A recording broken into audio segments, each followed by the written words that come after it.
US India space business forum ಬೆಂಗಳೂರಿನಲ್ಲಿಂದು ಆಯೋಜಿಸಿದ ವಿಶೇಷ ಸಂವಾದ ಕಾರ್ಯಕ್ರಮದಲ್ಲಿ ಗಗನಯಾತ್ರಿಗಳಾದ ಶುಭಾಂಶು ಶುಕ್ಲ, ಪ್ರಶಾಂತ್ ಬಾಲಕೃಷ್ಣನ್ ನಾಯರ್ ಹಾಗೂ ಅಮೆರಿಕದ ರಾಯಭಾರಿ ಎರಿಕ್ ಆಕ್ಸಿನ್ಸ್ ಪಾಲ್ಗೊಂಡಿದ್ದರು.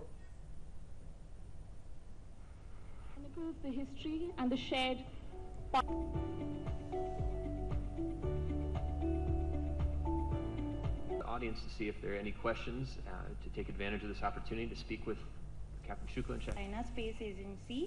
What unique ಈ ವೇಳೆ ಶುಭಾಂಶು ಶುಕ್ಲ, ಗಗನಯಾನಕ್ಕೆ ಈಗಾಗಲೇ ಸಿದ್ಧತೆ ನಡೆಯುತ್ತಿದೆ, ಮಾನವ ಸಹಿತ ಗಗನಯಾನ ಕೈಗೊಳ್ಳುತ್ತಿದ್ದು ಈ ಕ್ಷೇತ್ರಕ್ಕೆ ಸಂಬಂಧಿಸಿದವರೊಂದಿಗೆ ಚರ್ಚೆ ನಡೆಸಲಾಗಿದೆ.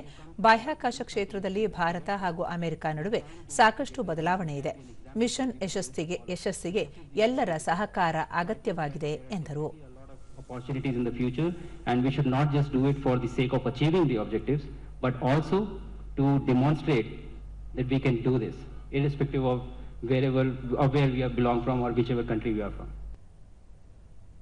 ಪ್ರಶಾಂತ್ ಬಾಲಕೃಷ್ಣನ್ ನಾಯರ್ ಬಾಹ್ಯಾಕಾಶ ತಂತ್ರಜ್ಞಾನ, ರಾಜಕೀಯ, ನಾಯಕತ್ವ ಸೇರಿದಂತೆ ಹಲವು ಕ್ಷೇತ್ರಗಳಲ್ಲಿ ಭಾರತ ಹಾಗೂ ಅಮೆರಿಕ ನಡುವೆ ಸಾಮ್ಯತೆ ಇದ್ದು ಉಭಯ ರಾಷ್ಟ್ರಗಳ ನಡುವಿನ ಸಹಭಾಗಿತ್ವ ಅಗತ್ಯವಾಗಿದೆ ಎಂದರು.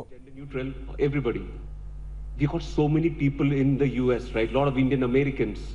We already have that trust which is there, and they are very, highly technically involved in the progress of the US, both as Indians and as Indian Americans also.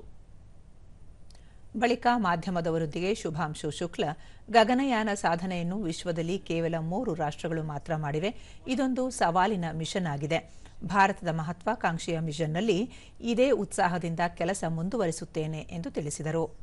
all being pursued with an intent to finally, accomplish them. So I think that there is a lot of support to make these missions happen.